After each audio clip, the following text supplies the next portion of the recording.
بسم اللہ الرحمن الرحیم۔ ناظرین السلام علیکم۔ یوٹیوب ادب چینل قلم قافلہ پاکستان میں ہوں گل بخشالوی۔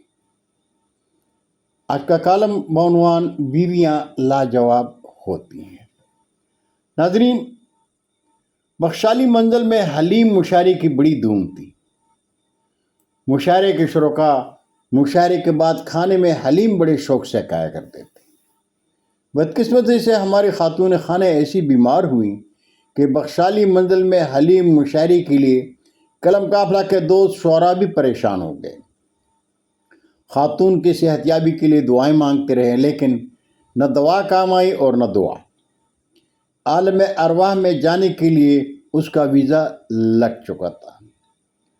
خاتون اس جہاں فانی سے الوداع کیا ہو گئیں، جاتے جاتے مشاعرے کی بہاریں بھی ساتھ لے گئیں۔ تعلیم یافتہ نہیں تھی، لیکن میری رفاقت میں اردو ادب کے پرستار دوستوں کی قدردان تھی۔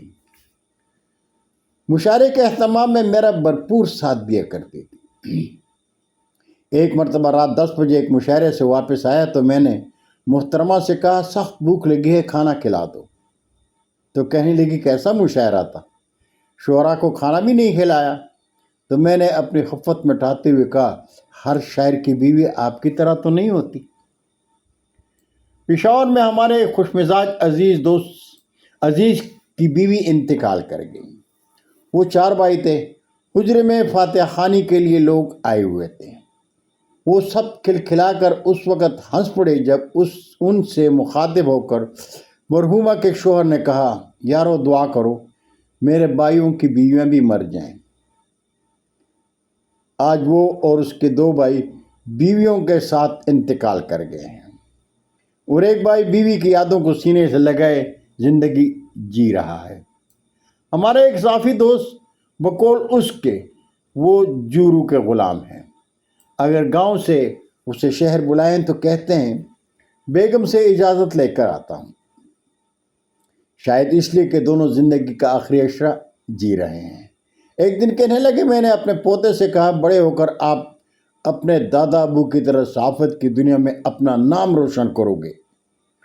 تو پاس بیٹھی ہوئی بچے کی دادی بولی، خبردار اگر صحافت کا نام بھی لیا، پوچھو دادا سے اس نے صحافت میں کیا کمایا۔ 2-4 دن قبل گجرات جلال پور جڈہ میں مشاعرے میں جانے کے لیے لالا موسیٰ سے آئے ہوئے ایک دوست شاعر کے ساتھ گاڑی لے کر نکلا۔ قریبی گاؤں گولیانہ سے ایک اور جانی دوست پروفیسر ارشد شاہین کو ایک ہوٹل سے ساتھ لے کر مشاعرے میں جانا تھا۔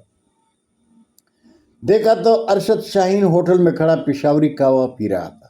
کہنے لگا، قہوہ پلاؤں؟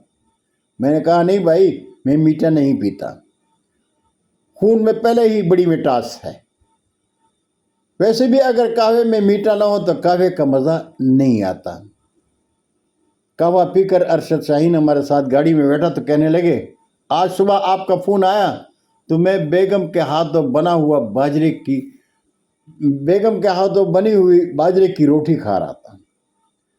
شوگر کچھ بڑھ گئی، اس لیے گندم کی روٹی سے ڈاکٹر نے منع کر دیا ہے۔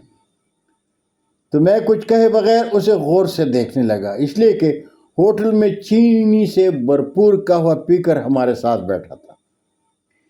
مشاعرے میں پہلی نشست کے بعد ناظم مشاعرہ اشفاق شاہین نے شادی حال میں مرغن کھانے کا خوب اہتمام کیا تھا۔ میز پر لگے کھانے دیکھ کر ایسا لگا کہ ناظم مشاعرہ اشفاق شاہین کی دعوت پر اس کے ولیمے میں ہم شریک ہیں۔ چکن قورمہ، چکن بریانی، پودینہ لگے روغنی خستہ نان اور میٹھی کھیر اور گرم گرم چائے۔ مشاعروں میں عام طور پر کھانے کا ایسا اہتمام کم ہی ہوا کرتا ہے۔ شعراء دوست جم کر کھانا کھا رہے تھے۔ دیکھا تو گھر سے باجرے کی روٹی کھا کر مشاعرے میں ہمارے ساتھ آنے والے ہمارے شاعر دوست پروفیسر ارشد شاہین بھی آستین چڑھائے چکن بریانی، چکن قورمہ اور مزیدار کھیر کے مزے لے رہے تھے۔ ایسے میں خیال آیا کہ ہمارے شاعر دوست گھر میں بیوی کے سامنے شوگر کے مریض ہونے کا ناٹک کرتے ہیں۔ گھر میں باجرہ کھاتے ہیں اور گھر سے باہر کیا کھاتے ہیں ان کی بیوی محترمہ کیا جانے۔ بہت شکریہ ناظرین، زندگی نے ساتھ دیا تو برقی رابطے میں انشاءاللہ پھر ملاقات ہوگی۔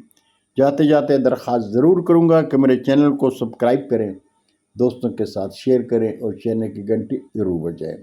اللہ ہم سب کے پاکستان کا حامی و ناصر ہو۔ پاکستان زندہ باد۔